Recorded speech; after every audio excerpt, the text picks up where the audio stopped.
Hello friends, आज हम करेंगे केयू के April 2015 BA part second fourth semester programming in C and numerical method का फिफ्थ क्वेश्चन का C part, difference between user defined and built in functions. ये 1 marks का question है जो आपको 2015 में आया।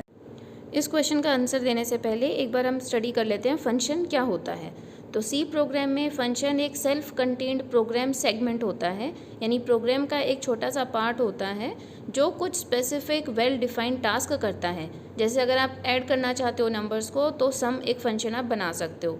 मेन फंक्शन हर सी प्रोग्राम में होता है। इसी टाइप के दो फंक्शंस हैं, user defined function and built in functions. इन्हीं के बीच में डिफरेंस आपको बताना है। तो पहले आपको फंक्शन पता होना चाहिए। Function is a program of segment. इनके टाइप्स में डिफरेंस स्टडी करते हैं। अगर आप इसका आंसर शॉर्ट में लिखना चाहो तो इसके लिए जो ब्रैकेट्स में आंसर है वो आप यूज़ कर सकते हैं।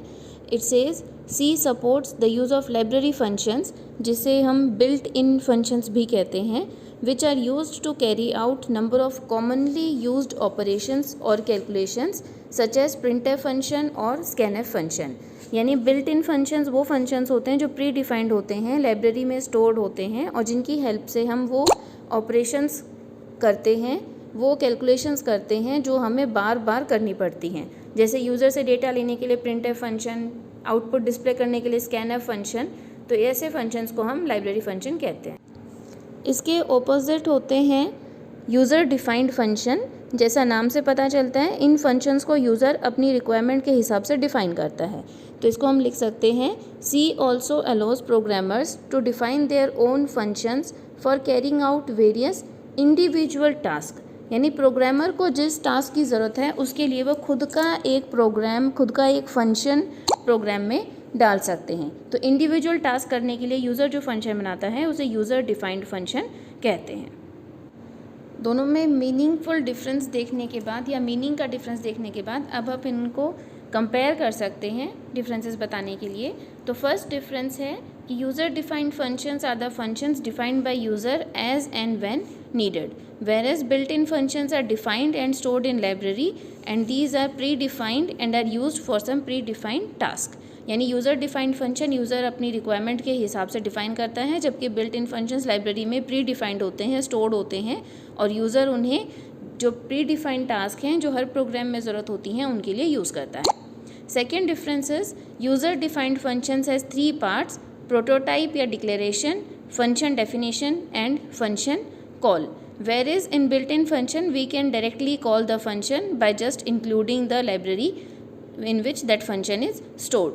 तो यूज़र डिफाइंड फंक्शन बनाने के लिए फंक्शन के 3 पार्ट्स होते हैं। पहले आप उसका प्रोटोटाइप बताते हैं या फंक्शन को डिक्लेयर करते हैं, फिर इसकी डेफिनेशन बताते हैं कि फंक्शन काम क्या करेगा और फिर जहाँ आपको फंक्शन यूज़ करना है वहाँ उस फंक्शन को कॉल करते हैं।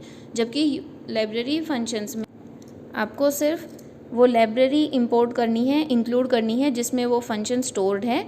जैसे प्रिंटफ, स्कैनफ फंक्शन अपने stdio.h में स्टोर्ड होते हैं।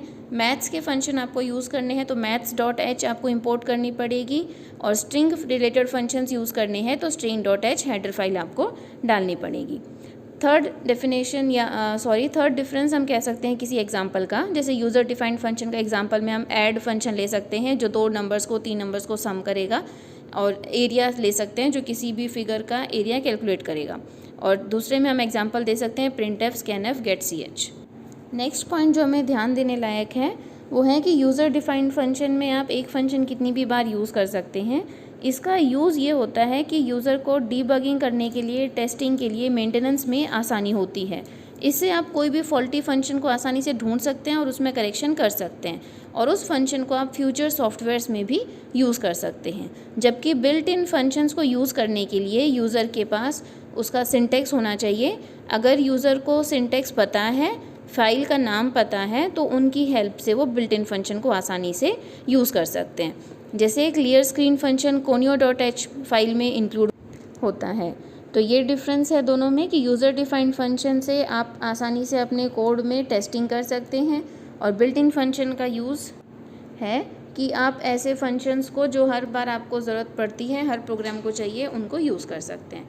आइए देखते हैं इनका सिंटेक्स या फॉर्मेट किस तरीके से होता है। यूज़र डिफाइंड फंक्शन को एक एग्जांपल की तरफ से समझ सकते हैं। कि सबसे पहले मेन फंक्शन एक आप यूज़ कर रहे हैं। मेन फंक्शन आपने कर्ली ब्रैकेट से स्टार्ट किया, इसके अंदर आप प्रोटोटाइप या डिक्लेरेशन दे रहे हैं फंक्शन का, वॉइड सम इंट।